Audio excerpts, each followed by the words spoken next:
Bienvenue dans l'invité du jour. Nous recevons aujourd'hui sur ce plateau Dr Ousmane Kaba, ancien ministre guinéen de l'économie, exclu du parti présidentiel RPG Arc-en-Ciel. C'était en 2016. Il prend la tête d'un tout nouveau parti politique, le PADES, le Parti des démocrates pour l'espoir. C'est le nom donc de ce parti. Quelles sont les raisons qui vous ont poussé justement vers cette création ?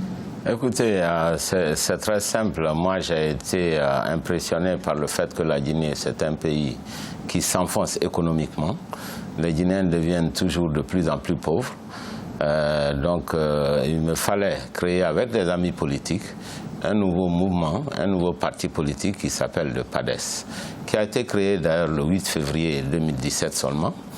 En quelques mois, ce parti a eu beaucoup d'adhésions des Guinéens de toutes les régions. Nous allons justement en parler dans un instant. Alors, ce parti est né suite aux divergences avec le président de la République, Alpha Condé. Est-ce que vous réclamez pour autant de l'opposition ? Non, pas du tout, ni de l'opposition, ni de la mouvance pour le moment. Nous disons que nous sommes de la Guinée. Ce n'est pas du tout une boutade. C'est simplement pour deux raisons essentielles. La première raison, c'est que les partis qui sont là sont assez intolérants. Et nous estimons qu'un parti politique, c'est un lieu de débat et de divergence. Du fait que ces partis sont intolérants aujourd'hui et que nous voulons surtout amener les jeunes gens, donc nous souhaitons leur donner... Qu'est-ce que vous entendez par un peu de liberté. Intolérant parce que ce sont des partis qui excluent les militants qui ont des divergences politiques avec la pensée unique. C'est pour ça que nous parlons d'intolérance. Mais la deuxième raison, c'est surtout parce que nous sommes en formation.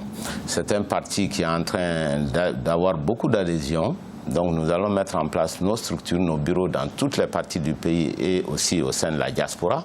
Et puis nous allons faire un débat. Et nous conviendrons où nous situer sur l'échiquier politique. Ceci dit, le positionnement idéologique existe. Et quel est ce positionnement justement ? C'est un parti libéral et social, voilà. Parce que nous croyons à la liberté politique qui est la démocratie, mais nous croyons aussi à la liberté économique, c'est-à-dire le libéralisme. Mais à ce moment-là, ça recouvre quelque peu ce qui se fait actuellement sur l'échiquier politique guinéen, donc ça recouvre un petit peu toutes les mouvances actuelles. Non, pas tout à fait, mais en plus c'est beaucoup plus crédible, puisque nous voulons mettre l'accent sur le développement économique de la Guinée. Moi, je suis économiste de métier. Disons que nous sommes beaucoup plus crédibles, parce que la Guinée a trop souffert, alors que nous avons beaucoup d'atouts. C'est pas normal. Nous avons voulu vraiment sortir la Guinée de sa pauvreté. C'est pas normal que ce pays, malgré tous ses atouts, soit aujourd'hui encore parmi les pays les plus pauvres d'Afrique, essentiellement à cause de la mauvaise gouvernance. Voilà ce que nous voulons corriger. Alors justement, le PADES, donc jeune parti, vous l'avez rappelé, il a été créé en février de cette année. Est-ce que vous parvenez justement à rassembler ? Absolument. Nous rassemblons de partout parce que les gens sont déçus. Et d'ailleurs, j'ai ce sentiment que les Guinéens sont très déçus politiquement. De tous les horizons, ils n'ont plus confiance à la politique. Donc l'un de nos objectifs, c'est de redonner beaucoup plus de crédibilité à la chose politique, étant donné que la politique est importante. C'est elle qui décide pour l'ensemble des citoyens.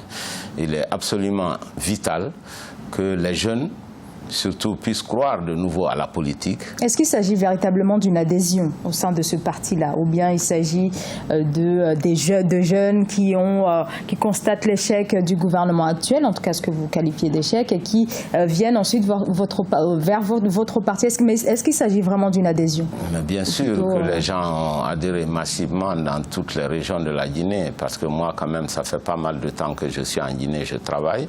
J'ai déjà créé une université où j'ai formé des milliers de personnes, donc je ne suis pas du tout un inconnu sur la scène politique. Je crois qu'en politique, comme par ailleurs, il y a une question de crédibilité. Les Guinéens sentent bien que c'est beaucoup plus crédible, et quand on s'engage sur le développement économique, ils savent que nous avons les moyens et les ressources pour le faire.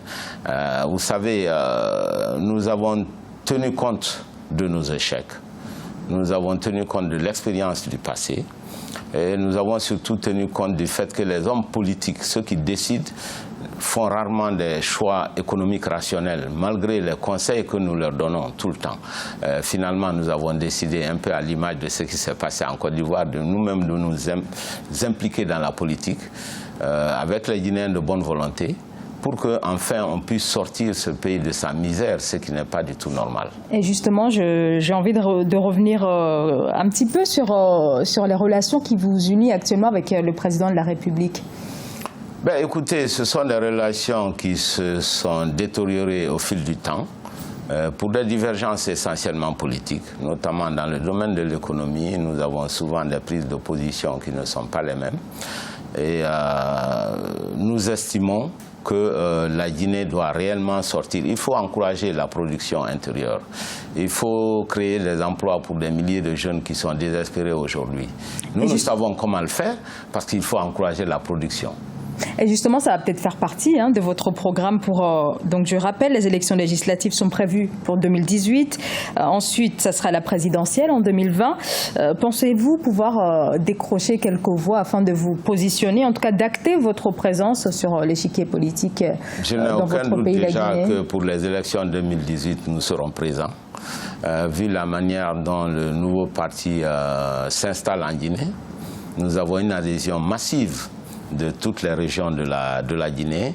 Nous venons de boucler un tour d'horizon auprès de la diaspora guinéenne, aussi bien aux États-Unis qu'en Europe. Et je peux vous dire que les réponses sont très très favorables.